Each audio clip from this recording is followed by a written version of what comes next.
Welcome to Movies, Films, and Flicks. I am Mark Vlad Hoffmeyer, and joining me is a man who is currently drinking a red substance out of a skull. It's David Cross.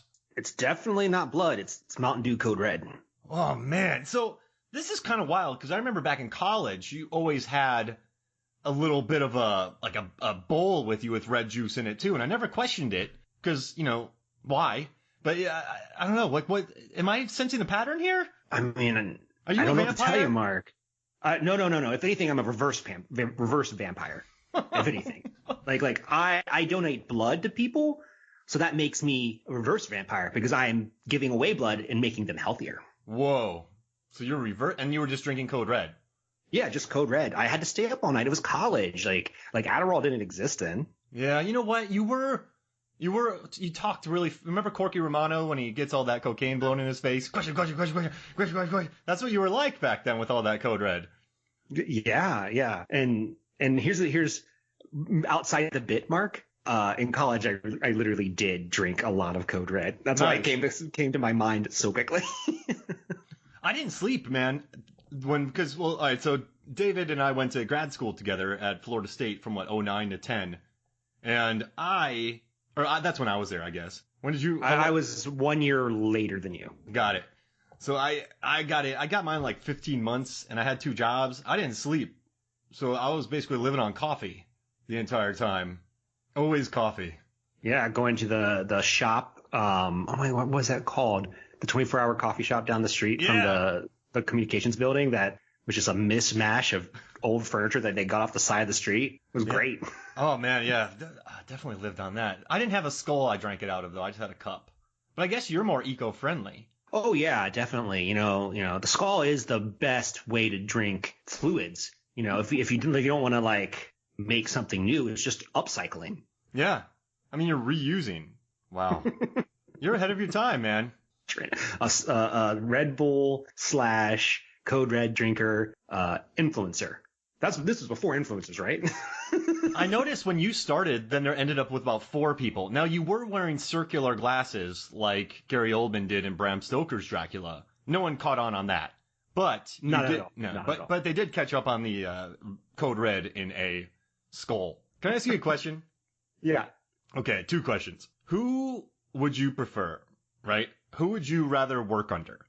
Bill Nighy's vampire in the Underworld franchise, or the master vampire played by Charles Dance in this film? They are both incredibly stylish. They look great in suits. They are amazing vampires. Which one would you rather work for? Oh, I think there's 2 things going on here. I'll answer your question, but I'm going to make a comment. I think the master vampire is also in the Underworld series at one point.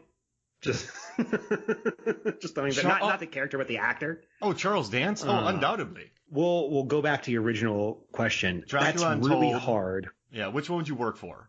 I think I would work for the Underworld boss over the master. Yeah, because that one, Charles Dance in Dracula Untold never leaves his little area, his cave, and he's all about okay. So Bill Nighy, when you look at the people that live in the mansion in the first Underworld, they're lounging, they're shooting priceless statues. I don't know why, but they're just shooting statues. They're lounging a lot. They're scowly. They're chilling. They're happy. They seem content. And there's a whole community. Yeah, whole community. They all just wear a bunch of leather and pout. Then you have Charles Dance. No one's there. He just murders everyone, but he has cool vampire vision. He hangs out in a cave with a bunch of skull fragments and bat poop. So you just throw him I guess you have to throw him a peasant every week if that's your job. Yeah, we are definitely going to delve into that curse because I find it very confusing. And then another question. So you are the host of the Award Wieners movie review podcast. What kind of hot dog would you make? This is an Academy Award winning film. That's what you cover. Mm-hmm. And it's probably a little later now, but you had your Apocalypse Now episode. That one went pretty bonkers. A lot of fun. Listen to that. What kind of hot dog would you make for Dracula Untold? Well, I think you'd have to do a blood sausage. I mean, you have to. I don't know how you're going to do it, but you start off with a blood sausage, 100%. Yeah. And then I'd have to think of what are things that are in this movie that are really funny or really interesting. I mean, you could put ketchup on it because like ketchup reminds me of blood, but it's not like the most inventive, right? It's not like the most fun thing to make. Oh, siracha would be good. Tomatoes. Yeah. I mean, you could also, this is such I'm already gagging thinking about this. You could turn it into a slurry and use a big straw. So you can drink it like blood. Wow. But just dude, that's it. So you would blend it up, pour it into a blood, like a skull, and drink it from that. Yeah, and it'd probably be really disgusting, but hilarious to watch me try to do it. Do you think the master vampire would like that tequila that's in a skull? Here's the thing. I think he would like the concept of it, but we don't know if they can eat human food. Like, typically, vampires, like, if they eat human food, they get really sick. All we see him eating is other humans. Well, I guess he's not human. Yeah. In a weird scene, like, how many people go to that cave? Now, Four? Okay. Let me start real quick. Dracula Untold. I'm gonna do something real quick. I'm gonna have you do it. So far, we've covered The Mummy 1999, The Mummy 2017, Wolfman 2010, and Dracula Untold 2014. If I had to rank them, obviously The Mummy 99's on top. Then I would do. You're gonna think this is controversial, right? But just watching, right? If I would put Wolfman second in regards to production design and all that, but I'm going to say Mummy, Dracula Untold, Wolfman, Mummy 2017. That's interesting. Mummy, Dracula Untold, Wolfman, Mummy 2017. How would you rank these?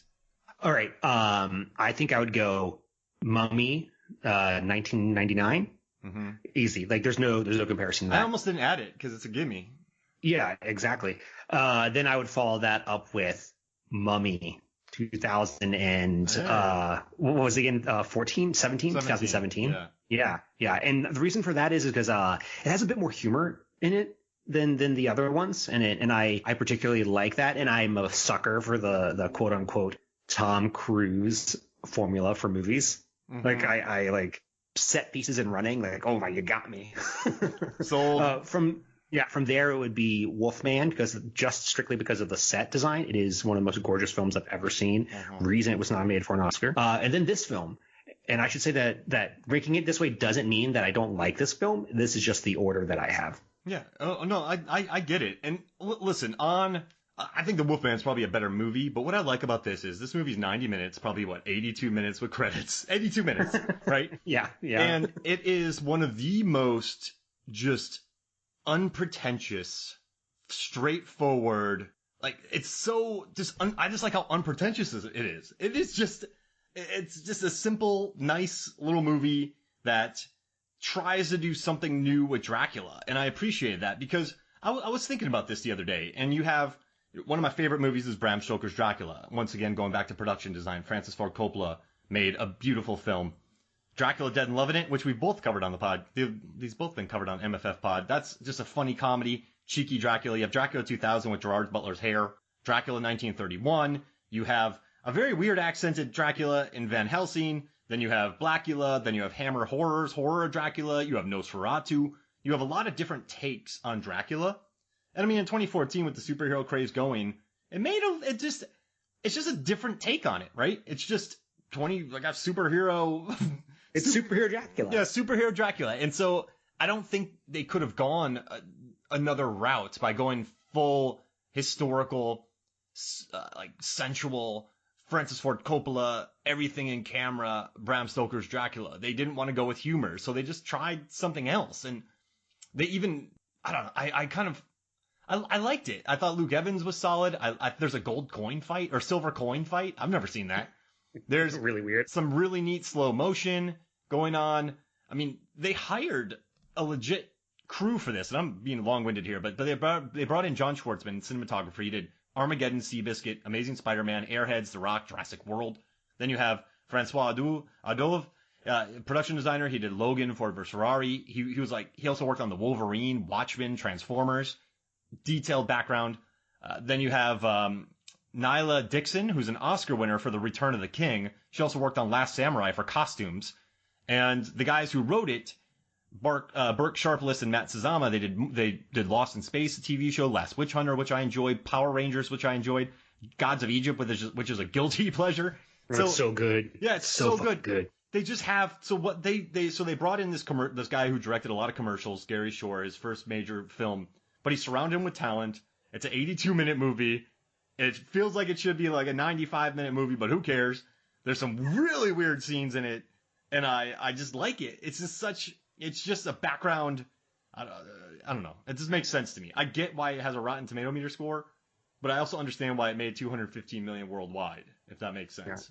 Yeah, and I completely understand how they got to the concept of Dracula as a superhero, right? Like, can you imagine being in the executive room and you're like, oh, Dracula has all these really cool powers, and we want to make a franchise out of this, so let's have him utilize those powers in interesting ways other than just being like, I'm going to hypnotize you. But what I was trying to say here is, like, I completely agree with you. It's not the greatest movie, but it's a lot of fun. And if you like Dracula, you like vampire movies, you like universal horror movies, this fills that need. It fills that Venn diagram that's missing, because we don't get a lot of these really cool movies very often. We have to wait 5 years between them. Mm-hmm. I don't know. This 82 minutes sold me on it as well. Just without the credits and Charles Dance looking cool in a suit. Luke Evans doing his best. It's Dominic Cooper with playing Mehmed, doing some weird stuff there. I don't know. I guess I had more fun with this. So Wolfman I love. I really do. I adore it. But I would watch Mummy always, and then I'd watch this, and then I'd watch Dracula, then I'd watch Mummy. But I like them all. So yeah, I like them all too. And it'll be interesting next time we talk. That'll be the end of our Universal remake cycle. Mm-hmm. And we'll be able to rank them all. Unless we add in an Invisible Man, but I don't think we're going to do that. That feels like the beginning of a new cycle. Yeah, because the Karen Kusama is doing Dracula. No, you're right. Mm-hmm. This feels like the $100 million blockbuster PG-13, except for Wolfman, kind of. Does that make sense? Yeah. Family friendly. Mm-hmm. I mean, they try to be family. Like there's a lot of death in this movie. There's not a lot of blood, but there's a lot of death. A lot of smush. And you know what's interesting? I was talking to Megan, my wife Megan. We were on a walk, and we were talking about this movie. Which one does? And we were kind of talking about it after watching it, and we both enjoyed it. But she said that she really liked some of the idea. This is a movie where you love certain ideas, and you allow it to. Some of the execution probably isn't the best. So there's an entire army with blindfolds, which is no one trips. And it's like a very weird movie, but there's some really neat ideas. So I like how linear Wolfman is. You know, he gets bit, then he becomes a werewolf, then he becomes a werewolf again, then he becomes a werewolf again. In this one, he was the Impaler, and now he's back. He's trying to protect his family. He realizes he can't. He becomes a vampire for 3 days. If he doesn't drink blood, he's fine. But then she dies, and he's like, screw this. So then he becomes a full-on vampire. And it makes sense. The choices in this movie make sense. He wants to save his people. He's mad. He wants revenge. All this. And then, I don't know. The movie makes sense to me, I guess. And I dig it. So let's chat a little bit about Luke Evans, the star of this movie. We talked offline about this, Mark. But sometimes I confuse Luke Evans with Carl Urban. Yeah, I can see it. So Carl Urban's more the gruff because Dredd. Do you think Luke Evans could have done Dredd? Yes. Wow. Yeah, I do. Well, no, you're right, because Luke Evans was very good in Fast and Furious 6. Yes. Yeah. But I guess what I was getting at is that I confuse their movies sometimes. Legion and Priest, right? Legion and Priest are Vision from Paul Bettany. Who's Paul Bettany? You don't even know these guys. Wait, Carl Urban Carl Urban was the vampire guy from Priest. That's what it was. Yeah, my bad. So I had to look up Luke Evans. I was like, I know who this guy is. I swear I know who he is. And then I was like, oh, I only know him from like the big ones, like The Hobbit, Fast and Furious, and now this movie. And The Alienist, I love that show, so I've been watching that.